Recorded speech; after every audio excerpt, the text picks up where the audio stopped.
لوٹ کر آنا ہے۔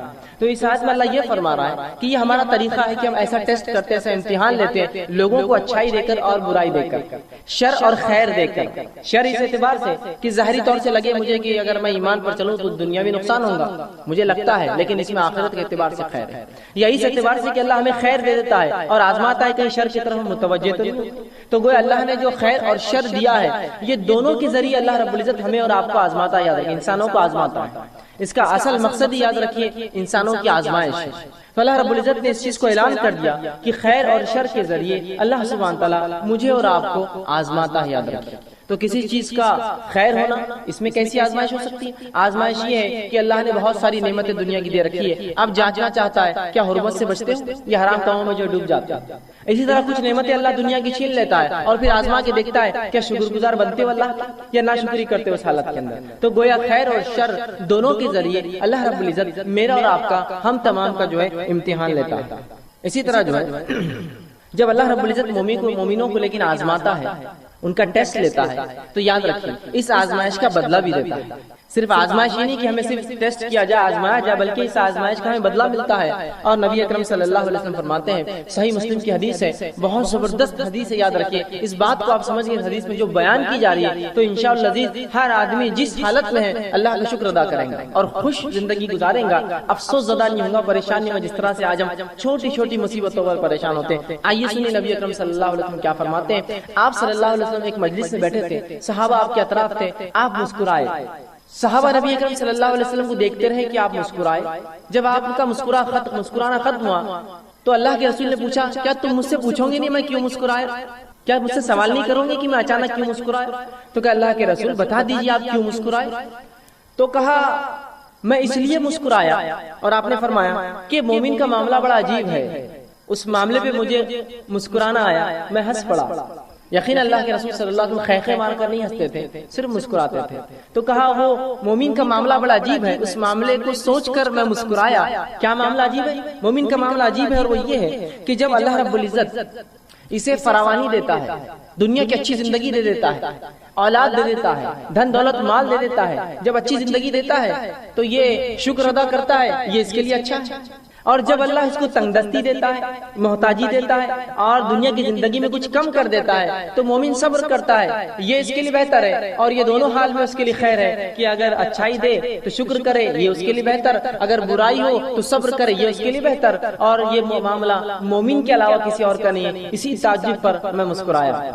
اس بات کا مجھے عجیب لگا کہ اللہ مومن کو دونوں حال میں دیتا ہے بدلہ۔ دیکھیے نا کتنی اچھی بات ہے کہ اگر میں فراوانی میں ہوں، خوشحالی میں ہوں، تب بھی بدلہ پا رہا ہوں اس کا شکر ادا کر کے، اور اگر تنگ دستی میں ہوں، بدحالی میں ہوں، مصیبتوں میں ہوں، کسی آزمائش میں ہوں، تب میں اللہ کے سامنے صبر کر رہا ہوں، اللہ سے اس کا اجر طلب کر رہا ہوں، یہ معاملہ بھی خیر ہے۔ گویا مومن کو مصیبت بھی فائدہ دے رہی ہے، مومن کو جو فراوانی فائدہ دے رہی، تنگ دستی میں بھی معاملہ جو ہے، جس کو میں عام زبان میں کہوں گا کہ چیت بھی اور پٹ دونوں بھی آئے، مومن کی جیت ہے۔ برے حالات آئے تو بھی اس کو فائدہ، اچھے حالات آئے تو بھی اس کو فائدہ۔ شکر ادا کرے اچھے حالت میں، اللہ بدلہ دے گا، صبر کرے برے حالت میں، اللہ بدلہ دے گا۔ تو مومن کا معاملہ عجیب ہے، رسول اللہ نے فرمایا، اور یہ معاملہ آپ نے حدیث سے فرمایا صرف اور صرف مومن کا ہے، مومن کے علاوہ یہ معاملہ کسی کا بھی نہیں، یاد رکھیے کسی اور کا نہیں ہے مسئلہ، صرف ہمارا معاملہ ہے جو ایمان کا دعویٰ کرتے ہیں، دونوں حال میں خوش ہوتے ہیں، دونوں حال میں بدلہ پاتے ہیں۔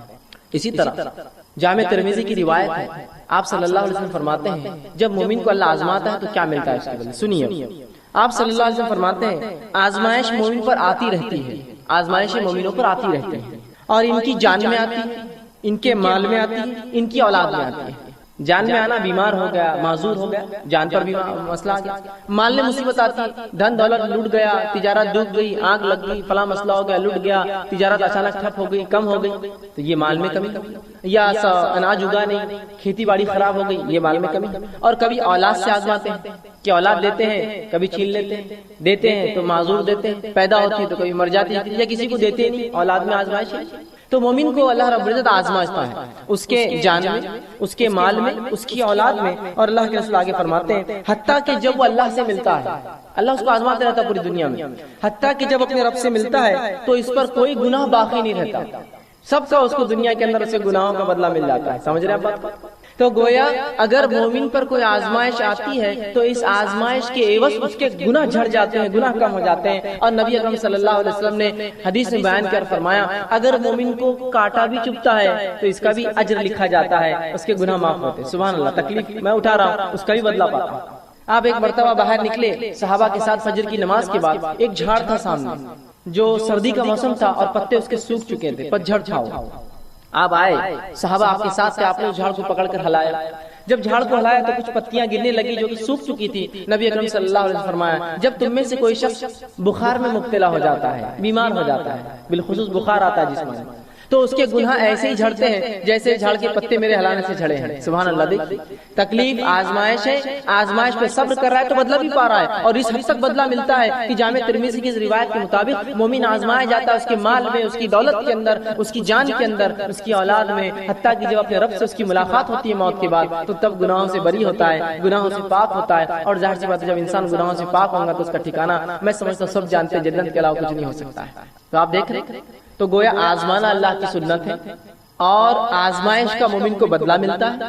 اچھے اگر حالات ہے تو شکر کرے، برے حالات ہے تو صبر کرے. دونوں حالات میں مومن اس کا بدلہ پاتا ہے. اور مومنوں کو جو آزمائشیں آتی ہے وہ ایسا بدلہ دیتی ہے کبھی کبھار کہ وہ اتنا آزمایا جاتا ہے کہ روز قیامت اس پر کوئی گناہ باقی نہیں رہتا. وہ بالکل جو ہے اللہ کے سامنے ایسا حاضر ہوتا ہے کہ وہ جو ہے بالکل گناہوں سے پاک اور جو ہے صاف ہوتا ہے. تو گویا مومن پر جو بھی مصیبتیں آفتیں آتی ہیں اللہ رب العزت اس کا بدلہ بھی لیتا ہے. اب اللہ رب العزت کس کو آزماتا ہے یہ بات بھی اب جان لیں. کبھی کبھار ہوتا ہے اگر کوئی آزمائش میں مبتلا ہو جاتا ہم کہتے ہیں ہاں بڑا بات کر رہا تھا، دین کی بڑی بات کر رہا تھا، فلاں دیکھو پھنس گئے نا، دیکھو مصیبت آئی نا. جب ہمارے جیسے تھے تو اچھی زندگی گزار رہے تھے، خامخواہ ایمان کی باتیں کر رہے تھے، خامخواہ اپنے آپ کو مسلمان بتا رہے تھے، تجارت بیٹھ گئی نا، معاملہ ختم ہو گیا نا، فلاں چیز ہو گئی، ان کی نظر لگ گئی، ان کی نظر پڑ گئی، یہ اب تم پہ نظر رکھ رہے، فلاں ہو رہا، یہ ہو رہا، وہ کتنے مسائل لوگ بیان کرتے ہیں. اب آئیے سنیے اللہ کس کو آزماتا ہے. تو اللہ رب العزت یاد رکھے صرف انہی کو آزماتا ہے جن سے وہ محبت کرتا ہے. اللہ انہی کو آزماتا ہے جن سے وہ محبت کرتا ہے. اس لیے تو صحابہ چاہتے تھے کہ جب ان کو آزمائش نہیں ہوئی تو کیوں نہیں ہوئی ہماری آزمائش، کہ بدلہ تو نہیں مل جا رہا آخرت کا. اس لیے تو سوچتے تھے، اس لیے کہ وہ جانتے تھے اللہ جن سے محبت کر انہیں آزماتا ہے. آئیے دلیل میں آپ کو دیتا ہوں. جامع ترمذی کی روایت جو میں نے آپ کے سامنے دو حدیثیں جو ہے تلاوت کی، اس میں سے پہلی حدیث تھی جامع ترمذی کی روایت ہے. نبی اکرم صلی اللہ علیہ وسلم فرماتے کہتے ہیں ان اللہ تعالی اذا احب قوما ابتلاهم، جب اللہ کسی قوم سے محبت کرتا ہے، کچھ لوگوں سے جب اللہ محبت کرتا ہے تو انہیں مصیبت میں ڈال دیتا ہے، مبتلا کرتا ہے، آزماتا ہے انہیں. اب چاہے یہ معاملہ فرد کا بھی ہو سکتا ہے، چاہے یہ معاملہ قوم کا بھی ہو سکتا ہے، چاہے معاملہ جماعت کا ہو سکتا ہے. تو جب بھی اللہ رب العزت محبت کرتا ہے کسی قوم سے اسے آزماتا ہے، اسے مبتلا کر دیتا ہے. دوسری حدیث بخاری کی، صحیح بخاری کی، جس میں نبی اکرم صلی اللہ علیہ وسلم فرمایا، سنیے اس حدیث کے الفاظ کا ہے من یرید اللہ بہ خیرا، جب اللہ کسی کے لیے بھلائی چاہتا ہے. ہم تو سمجھتے ہیں آزمائش تو برائی کی وجہ سے آتی ہے. سنیے من یرید اللہ بہ خیرا، جب اللہ کسی کو خیر دینا چاہتا ہے، اچھائی بخشنا چاہتا ہے تو صرف من اس کو مصیبت میں ڈال دیتا ہے. اس لیے کہ جب مومن مصیبت میں آتا ہے تو مصیبت کا اس کو بدلہ ملتا ہے. تو جب اللہ کسی مومن کے لیے خیر چاہتا ہے اسے مصیبت میں ڈال دیتا ہے، اور مصیبت میں مومن پڑھ کر اگر صبر کرتا ہے تو اس کا بدلہ پاتا ہے، اور اتنا بدلہ پاتا ہے صبر کے مطابق کہ آخرت میں جب رب کے پاس حاضر ہوں گا تو کوئی گناہ اس پہ باقی نہیں رہے گا. تو اللہ جس سے ناراض ہوتا ہے ان کو تو عذاب دیتا ہے، آزماتا. آزمائش اور عذاب الگ چیز ہوتی ہے، ان کو پہ عذاب آتا ہے، زلزلے آتے ہیں، طوفان آتے ہیں، اور پتہ نہیں کیا کیا ہوتا ہے. لیکن جب کسی قوم کو وہ محبت کرتا ہے تو ان کو مبتلا کرتا ہے، ان کو آزماتا ہے کچھ چیزوں سے. جیسا کہ اگر میں دعویٰ کروں میں ایمان لایا تو اللہ آزماتا پھر بیماری دے کر، کہیں بیماری میں شرک تو نہیں کرتا ہی کہ تو دعویٰ کیا مجھ پر توحید کا، ایک اللہ کو ماننے کا، اب بیماری دو اس کو دیکھتے ہیں شرک کرتا ہے کیا، اولاد مت دو اس کو دیکھتے ہیں یہ کسی اور کے در پر تو نہیں جاتا اور جھکتا ہے، چلو آزماؤ. اب اس نے دعویٰ کیا نا ایمان کا. تو یہ ابتلا، مبتلا، یہ آزمائش ہے، وہ عذاب ہوتا ہے جس میں لوگ ہلاک کر برباد ہو جاتے ہیں. تو یہاں اللہ کے رسول نے بیان کر دیا کہ نبی اکرم صلی اللہ علیہ وسلم نے بیان کر دیا کہ جن لوگوں کو اللہ محبت کرتا ہے انہی کو ابتلا کرتا ہے، انہی کو جو ہے مصیبت دیتا ہے. اب جو ہے اللہ رب العزت کس کو کتنا آزماتا ہے. یاد رکھیے ہر شخص کو اللہ رب العزت اتنا ہی آزماتا ہے جتنا اس کا ایمان ہوتا ہے اور جتنی اس کی طاقت ہوتی ہے. دونوں باتیں، جتنا ایمان میں انسان بلند ہوگا اس کی آزمائش اتنی زیادہ ہوں گی. بات یاد رکھیے آپ، جتنا ایمان میں بلند ہوگا آزمائش اتنی زیادہ. اسی لیے انسانوں میں سب سے زیادہ جو آزمائے جاتے ہیں وہ کون ہے؟ وہ انبیاء علیہ الصلوۃ والسلام، اس لیے کہ ان کا ایمان سب سے اونچا ہوتا ہے، آزمائش ان کی سب سے زیادہ ہوتی ہے۔ اس کے بعد ان کے اصحاب جو ان پر ایمان لایا، اس کے بعد جو ان کے طریقے پہ چلا، اور جو اس کے بعد اور جو اس کے بعد۔ تو اللہ رب العزت جو ہے ایمان کے مطابق ایک انسان کو آزماتا ہے، جس کے تعلق سے ابن ماجہ کی روایت ہے، سنن ابن ماجہ کی روایت ہے، نبی اکرم صلی اللہ علیہ وسلم فرماتے، دیکھیں آپ نے کتنی پیاری بات فرمائی اور کہا سب سے زیادہ جو انسانوں میں آزمائے جاتے ہیں وہ انبیاء ہیں۔ سب سے زیادہ انسانوں میں جو آزمائے جاتے ہیں وہ انبیاء ہے، اس لیے کہ انبیاء ایمان میں سب سے زیادہ ہوتے ہیں، اور ان کا ایمان صرف بلند اور بلند ہوتا ہے۔ انبیاء کے ایمان کی خصوصیت یہ صرف بلند ہوتا ہے، بڑھتا ہی رہتا ہے۔ صحابہ کی ایمان کی خصوصیت یہ کہ ایک حد تک جا کے رک جاتا ہے۔ عام لوگوں کی، ہم لوگوں کی ایمان کی خصوصیت یہ کہ چڑھتا اور کم ہوتا ہے، اترتا ہے اور چڑھتا ہے، زیادہ اور کم ہوتا رہتا ہے۔ تو فرمایا سب سے زیادہ جو لوگوں میں آزمائے جاتے ہیں وہ انبیاء ہے، وہ ہماری جماعت ہے، انبیاءوں کی جماعت ہے۔ اس کے بعد آپ صلی اللہ علیہ وسلم فرمایا اس کے بعد دوسرے لوگ جو آزمائے جاتے ہیں وہ ہے جو علماء حق ہوتے ہیں، جو انبیاءوں کے وارث ہوتے ہیں اور حق کی بات، نبیوں کی بات انسانوں تک پہنچاتے ہیں۔ یہ دوسرے لوگ ہیں جو سب سے زیادہ آزمائے جاتے ہیں، علماء حق۔ اور پھر آپ صلی اللہ علیہ وسلم نے آگے فرمایا اور کہا کہ ان میں سے کچھ لوگ، مطلب انبیاء اور علماء، اور پھر فرمایا پھر اس کے بعد صالحین، نیکوکار، جو صالح لوگ ہوتے ہیں، اچھے لوگ ہوتے ہیں، نیکوکار ہوتے ہیں، یہ تیسرے نمبر پہ آزمائے جاتے ہیں۔ تو پہلے نمبر پہ انبیاء، دوسرے نمبر پہ علماء حق، تیسرے پہ صالحین، اور فرمایا ان میں سے کچھ ایسے بھی تھے، انبیاء میں سے، علماء حق میں سے اور صالحین میں سے ایسے بھی تھے کہ اللہ نے اتنا کڑا آزمایا، ایسی بیماریوں میں ان کو ڈالا کہ ان کے جسم کے اندر ان بیماریوں کی وجہ سے کیڑے پڑ جاتے تھے۔ اگر آج کے دور میں کسی انسان کو میں دیکھوں جس کے جسم میں کیڑے پڑ جاتے، میں کہوں گا یہ تو بڑا بدبخت ہوں گا، غلیظ ہوں گا، پتہ نہیں کیا کیا ہوں گا۔ میں یہ نہیں سوچوں گا اس کی آزمائش ہے ایمان کے مطابق، وہ آزمائش ہے اس کی۔ تو کہا کچھ ایسے تھے انبیاء اور ایسے صالحین گزرے ہیں، ایسے علماء گزرے ہیں جن کو اللہ نے ایسا آزمایا کہ جسم میں بیماری دے دی، جس سے ان کے جسم میں کیڑے پڑ گئے۔ اور فرمایا اس کے بعد اور کچھ کو ایسے آزمایا کہ اتنی غربت دی، جسم سے پہلے آزمایا کیڑے پڑ گئے، ایسی غربت دی کہ پہننے کو ٹاٹ کے کپڑے ہوتے تھے۔ ٹاٹ جو سب سے بدترین، سب سے کھدڑ، سب سے موٹا کپڑا ہوتا ہے، جو کوئی پہنتا نہیں ہے، ہوتا ہے نا موٹا کپڑا۔ تو اتنے غریب تھے مالی اعتبار سے کہ ٹاٹ پہنا کرتے تھے، کپڑے بھی نصیب نہیں ہوتے تھے، ٹاٹ پہنا کرتے تھے۔ اور کچھ تو ایسے تھے، ان میں رسول اللہ صلی اللہ علیہ وسلم فرماتے ہیں کہ جو کچھ غریب اتنے کہ انہوں ٹاٹ کا کپڑا پہنتے تھے، لیکن وہ اس حالت میں، انبیاء، علماء اور صالحین اس حالت میں اتنے خوش تھے جتنے تم اچھی حالت میں بھی خوش نہیں رہتے ہو۔ یہ انبیاء، صالحین، علماء ایسی حالت میں جب جسم میں کیڑے پڑ گئے ہیں، پہننے غربت سے کپڑے تک نہیں ہیں، اتنے خوش تھے کہ تم مست حالت میں، اچھی حالت میں بھی جتنے خوش نہیں ہوتے ہو، یہ اس سے زیادہ خوش تھے یہ لوگ۔ تو پتہ چلا انبیاء علیہ الصلوۃ والسلام، علماء حق اور نیکوکاروں کا اللہ آزماتا ہے، اور یہ آزمائش میں ان کے لیے مزہ ہے، لطف ہے۔ اس لیے کہ رسول اللہ نے بیان کر دیا تم جتنے اچھی حالت میں خوش نہیں ہوتے ہو، یہ اس سے زیادہ اس حالت میں خوش تھے جب انہیں اللہ رب العزت نے آزمایا۔ تو آزمائش یاد رکھیے اللہ انہی کے ساتھ کرتا ہے جن سے محبت کرتا ہے۔ ہر آزمائش کے بدلے بدلہ، انسان کو بدلہ ملتا ہے، اجر ملتا ہے، اور جتنا زیادہ ایمان اتنی زیادہ آزمائش اور اتنا زیادہ بدلہ بھی ملتا ہے۔ جیسے کہ نبیوں میں جن کو اللہ نے بیماری سے آزمایا، ان میں ایوب علیہ السلام ایک بہت زبردست مثال ہے۔ نبی اکرم صلی اللہ علیہ وسلم فرماتے ہیں ایوب علیہ السلام 18 سال بیمار رہے، اس حد تک بیمار ہوئے کہ جسم سڑ چکا تھا بیماری سے، اور تمام خاندان کے افراد بھاگ گئے تھے چھوڑ کر، سوائے بیوی کے اور 2 رشتہ داروں کے جو روزانہ یا کبھی کبھار آ کر ملا کرتے تھے، باقی سب بھاگ گئے تھے چھوڑ کر۔ جب 18 سال گزر گئے تو وہ جو 2 لوگ ملنے آیا کرتے تھے ان کو شک ہوا، اور دونوں نے ایک دوسرے سے کہا کہیں ایوب نے کوئی بہت بڑا گناہ تو نہیں کیا جو اللہ اتنا اس کو آزما رہا ہے کہ 18 سال سے اس کی بیماری کو شفا نہیں ملتی ہے، وہ بیمار ہے، غربت آ گئی، اس کی اولاد مر گئی، اس کا سب کچھ لٹ گیا اور اس کا جسم تک خراب ہو گیا اور سڑ گیا، تو کہیں ایوب نے کوئی گناہ تو نہیں کیا جو اللہ اس کو اتنا آزما رہا ہے، اتنے تکلیف دے رہا ہے؟ بہرحال وہ یہ بات کرتے ہوئے آ ہی رہے تھے۔ رسول اللہ فرماتے کہ ایوب علیہ السلام جو ہے بیت الخلاء کے لیے گئے، ان کی بیوی ان کے ساتھ۔ جب وہ گئے تو اللہ نے 18 سال بعد ان کی بیماری سے شفا دے دی، شفا یاب ہو گئے، نئی جسم دے دی اور جوان بنا دیا انہیں۔ جب وہ جوان ہو کر بیت الخلاء سے واپس آئے تو ان کی بیوی نے ان کو پہچانا نہیں تھی، تو ان سے پوچھا کہ کیا تم نے اللہ کے نبی ایوب جو بیمار ہے اس کو دیکھا ہے؟ اور دیکھنے دکھانے میں ایوب بالکل تمہارے جیسا دکھتا تھا جب جوان تھا، حالانکہ وہ خود ایوب علیہ السلام۔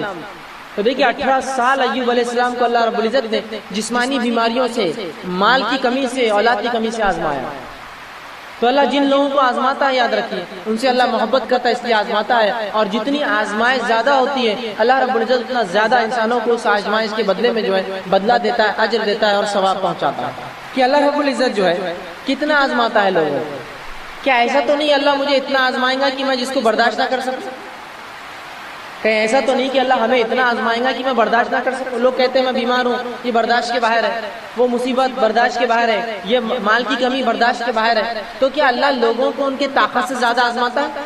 آئیے سنیے، اللہ رب العزت کبھی بھی انسانوں کو ان کی طاقت سے زیادہ نہیں آزماتا، یاد رکھیں. اس لیے کہ اللہ سبحانہ تعالیٰ نے قرآن کے اندر سورہ بقرہ سورہ نمبر 2 آیت نمبر 286 میں فرمایا اور کہا لا یکلف اللہ نفسا الا وسعها. اللہ کسی انسان کو اس کے طاقت سے زیادہ نہیں آزماتا.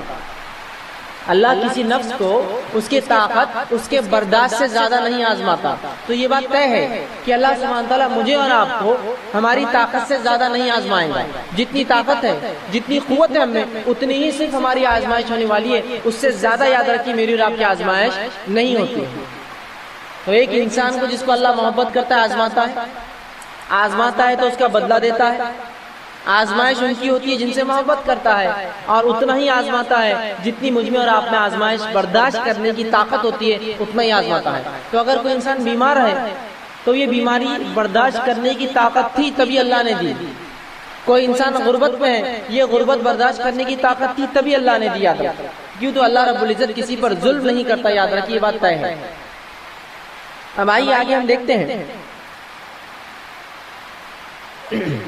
جب ہماری آزمائش ہو، اور ایسی آزمائش جو بھی آزمائش ہے وہ ہم برداشت کر سکتے ہیں، ہم ایسے حالت میں کیا کریں؟ جب اللہ ہمیں آزما رہا ہے تو ہم ایسی حالت میں کیا کریں؟ تو سب سے پہلی چیز، جب بھی آزمائش آئے ہمیں صبر کرنا چاہیے. ہمیں صبر کرنا چاہیے اور اللہ سے توقع رکھنی چاہیے کہ اس آزمائش کے بدلے اللہ ضرور بھی ضرور ہمیں بدلہ دے گا، بہترین اجر دے گا. جب بھی ہم پر آزمائش آئے تو ایک مومن کا کام ہے 2 کام کرے. پہلا صبر کرے اور دوسرا اللہ سے امید کرے کہ اللہ رب العزت اس آزمائش کے بدلے مجھے اور آپ کو اجر دینے والا یاد ہے. آئیے اس کے تعلق سے سورہ نساء کی حدیث ہے، نبی اکرم صلی اللہ علیہ وسلم فرماتے ہیں کہ اللہ رب العزت نبی اکرم صلی اللہ علیہ وسلم فرماتے ہیں کہ جب اللہ کسی مومن بندے سے کوئی چہیتی چیز اس کی چھین لیتا ہے، جب اللہ کسی مومن بندے سے اس کی چہیتی چیز چھین لیتا ہے، محبت والی چیز جس کو وہ چاہتا ہے، جس کو پسند کرتا ہے، اگر اللہ رب العزت ایسی کوئی چیز چھین لیتا ہے اور اس پر وہ صبر کرتا ہے، یہ نہیں کرتا ہے کہ اللہ میرے گھر ملا تھا کیا، میری اولاد ملی تھی کیا، میں ہی ملا تھا کیا، یہ نہیں. صبر کرتا ہے کہ جو اللہ نے کرنا تھا کیا، میں صبر کرتا ہوں. اور صبر کرتا ہے اور اجر طلب کرتا ہے، اللہ مجھے اس کا بدلہ دے اس نقصان کا. تو رسول اللہ فرماتے ہیں تو اس شخص کا بدلہ سوائے جنت کے اور کچھ بھی نہیں ہوتا. جب ایک اللہ کسی کو آزماتا ہے، اس آزمائش پہ صبر کرتا ہے، اللہ سے توقع کرتا ہے اللہ اس آزمائش کا مجھے بدلہ دے، تو رسول اللہ صلی اللہ علیہ وسلم فرماتے ہیں ایسے شخص کو سوائے جنت کے اللہ کچھ نہیں دیتا. مطلب آزمائش میں جب آدمی صبر کرتا ہے تو اللہ اس کو جنت اس کے بدلے میں عطا کرتا ہے. یہ حدیث بالکل واضح ہے کہ جب اللہ کسی چہیتی چیز کو چھین کر آزماتا ہے اور انسان صبر کرتا ہے اور اللہ رب العزت سے اجر طلب کرتا ہے تو اللہ رب العزت اس کو اجر دیتا ہے، اور اللہ سبحانہ تعالیٰ کا وہ اجر جو صبر کرنے پر ہے سوا جنت کے اور کچھ بھی نہیں ہوتا، یاد رکھیں. تو اب دیکھیے جو باتیں ہم نے اب تک دیکھی وہ یہ کہ اللہ محبت کرنے والوں کو آزماتا ہے، اتنا ہی آزماتا ہے جتنی طاقت ہو، اور جب آزماتا ہے تو میرا اور آپ کا کام ہے ہم صبر کریں اور اللہ سے امید کی توقع کریں. یاد رکھیں بے صبرے نہ ہو، نہ شکرے نہ ہو، یہ نہ کہے کہ اللہ میرے گھر ملا تھا کیا، ہم ہی ملے تھے کیا، بلکہ یوں کہے کہ اللہ تو نے آزمائش دی ہے، اب تو ہی صبر عطا کر اور اس کا اچھا مجھے بدلہ دے. اگر ایسا معاملہ اگر ہو جائے مومن کا تو دیکھیے اس کے لیے اچھے حالات بھی خیر ثواب کا باعث، برے حالات بھی خیر ثواب کا باعث بن جاتے ہیں. اب آئیے ایک بنیادی سوال، اللہ کیوں آزماتا ہے؟ اللہ کیوں آزماتا ہے کسی کو؟ آزماتا ہے، بدلہ دیتا ہے، فائدہ سب ہوتی ہے، آزماتا کیوں ہے؟ بنیادی چیز. تو میں ایک مثال دے کر اس بات کو آگے بڑھانے کی کوشش کروں گا کہ اگر آپ مجھ پر اعتماد کرتے ہیں، بھروسہ کرتے، سمجھ لیجئے میری شخصیت پر آپ اعتماد کرتے اور بھروسہ کرتے ہیں، میں کسی دن آپ کے گھر پر آیا اور آ کر کہا کہ یہ ایک پیلی سی چیز لایا، ایک ٹکڑا پیلا، اور کہا کہ یہ 1 تولے کا ہے، مجھے کوئی ضرورت ہے، آپ اس سونے کو رکھ لیجئے اور اس کے بدلے مجھے پیسہ دے دیجئے، تو کیا آپ مجھے پیسہ دے دیں گے وہ چیز رکھ کر آپ کے پاس؟ اگر آپ میں سے کچھ لوگ یہ کر سکتے ہیں تو ہاتھ اٹھائیے، میں کل آپ کے گھر آ جاؤں گا پیلا ٹکڑا لے کر اور اس کے بدلے میں پیسہ لے لوں گا۔ آپ کہیں گے ٹھیک ہے آپ کی شخصیت پہ بڑا اعتماد ہے، لیکن تھوڑا جانچ لیں گے کہ سونا ہے یا نہیں ہے، پرکھنا ضروری ہے نا۔ آپ کی شخصیت ٹھیک ہے، آپ پر اعتماد ہے، آپ بہت اچھے ہیں، لیکن جانچنا ضروری بھی تو ہے، جو چیز آپ دے رہے ہیں کیا وہ درست ہے، وہ صحیح ہے؟ اب آئیے ہم یہ جو بات جاننے کی کوشش کرتے ہیں کہ اللہ رب العزت جو ہے کیوں آزماتا ہے۔ تو بہرحال اس کے لیے ایک مثال دے کر اپنی بات میں سمجھانے کی کوشش کروں گا کہ اگر کوئی شخص میرے اور آپ کے پاس کوئی ایسی چیز لاتا ہے جو سونے جیسی دکھتی ہو، چاہے وہ شخص کتنا ہی اعتبار کا انسان ہو، آپ چاہے کتنا ہی معتبر سمجھے، کتنا ہی اس پر بھروسہ کریں، وہ چیز اس سے آپ جب تک قبول نہیں کرتے جب تک اسے آزما نہیں لیتے کہ واقعی میں وہ چیز جو وہ دے رہا ہے رنگت میں تو پیلی ہے لیکن وہ اصل میں سونا ہے یا نہیں ہے، چاہے وہ شخص بڑا اعتبار کا انسان ہو، بہت معتبر ہو، آپ اس کی بزرگی کی تعریف کریں، جو بھی ہو، لیکن بغیر آزمائے کہ وہ سونا، آپ وہ چیز جو پیلی کہلاتی ہے سونا سمجھ کر نہیں لیتے۔ اسی طرح جب میں اور آپ ایمان کا دعویٰ کرتے ہیں تو اللہ رب العزت بھی آزماتا ہے، آزما کر دیکھتا ہے کیا واقعی میں ایمان میں کھرے ہیں یا کھوٹے ہیں، جس کے تعلق سے اللہ سبحانہ تعالیٰ نے قرآن کی ویسے تو کئی آیتوں میں بات بیان کی، میں انشاءاللہ آپ کے سامنے ان آیتوں میں سے 2 آیتیں بالخصوص رکھنے کی کوشش کروں گا جس میں اللہ رب العزت نے بہت زبردست انداز سے یہ سمجھایا کہ اللہ کیوں آزماتا ہے۔ آئیے پہلی آیت سورہ عنکبوت سورہ نمبر 29 اس کی آیت نمبر 2 اور 3 میں اللہ فرماتا اور کہتا ہے، اللہ فرماتا ہے الف لام میم احسب الناس ان يتركوا ان يقولوا آمنا وهم لا يفتنون ولقد فتن الذين من قبلهم فليعلمن الله الذين صدقوا وليعلمن الذين الكاذبين۔ کہ اللہ فرماتا اور دیکھیے آیت میں کیا کہتا ہے، الف لام میم الف لام میم احسب الناس، کیا لوگ یہ گمان کرتے ہیں، کیا لوگ ایسا سوچتے ہیں، کیا یہ ان کی سوچ ہے، ان يتركوا ان يقولوا آمنا وهم لا يفتنون، کہ صرف وہ یہ کہہ دیں گے کہ ہم ایمان والے ہیں تو انہیں آزمائے نہیں جائیں گے؟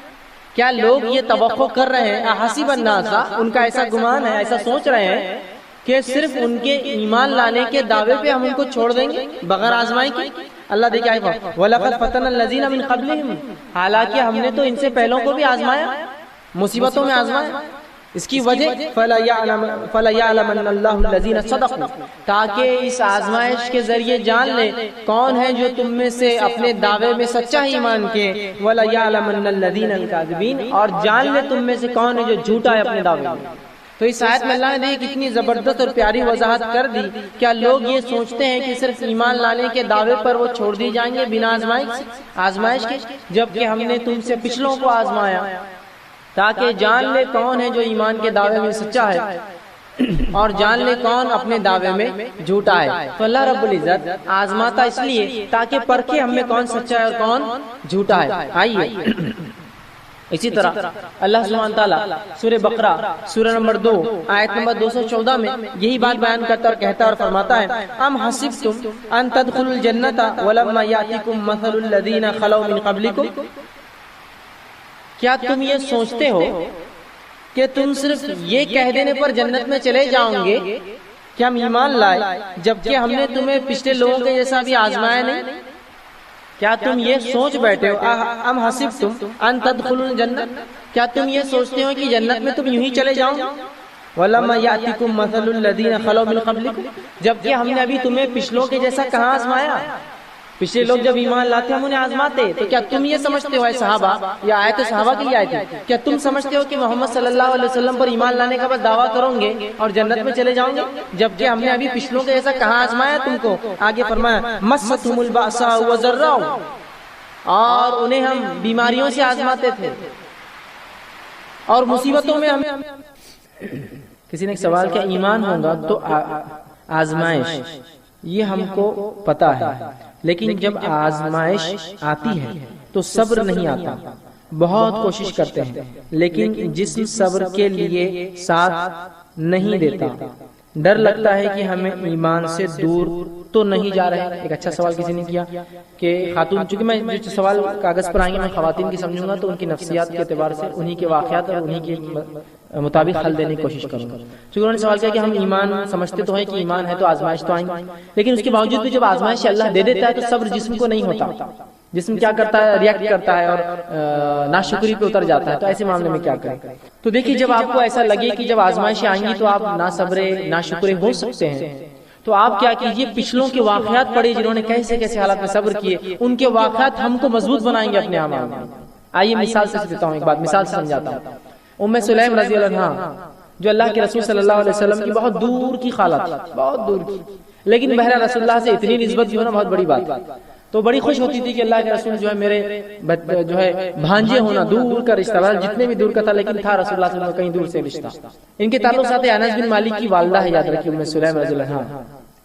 ان کا واقعہ آتا ہے کہ جب انہوں نے ابو طلحہ رضی اللہ عنہ سے شادی کی، نکاح کیا، تو ان کو ایک اولاد ہوئی، اور اولاد جو ابو طلحہ رضی اللہ عنہ اللہ کے رسول کے ساتھ جو ہے کسی ایک جہاد میں گئے، غزوے میں گئے۔ جب واپس آئے تب تک وہ اولاد بیمار ہو گئی، وہ لڑکا بیمار ہو گیا، اور بیماری کی وجہ سے جو ہے وہ ان کے آنے سے پہلے فوت ہو گیا۔ ابو طلحہ رضی اللہ عنہ گھر آنے سے پہلے فوت ہو گیا۔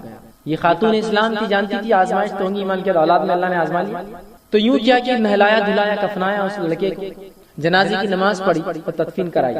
جب شوہر گھر آیا تو بالکل پتہ نہ لگنے دیا کہ کچھ ایسے حالات ہوئے گھر میں، ناگوار چیز گزری ہے، اس لیے کہ شوہر جہاز سے بہت زمانے بعد آئے تھے، کئی مہینوں بعد آئے تھے۔ اب ایک شوہر گھر آیا اتنے مہینوں بعد، کیا اس کو یہ مصیبت بتا کے اور کیوں تکلیف دوں؟ کہا کہ اطمینان کرنے دوں گی، اطمینان ہونے کے بعد بات بتاؤں گی تاکہ سکون آ جائے، کم از کم گھر پہنچ جائے، اس کے بعد بتاؤں گا۔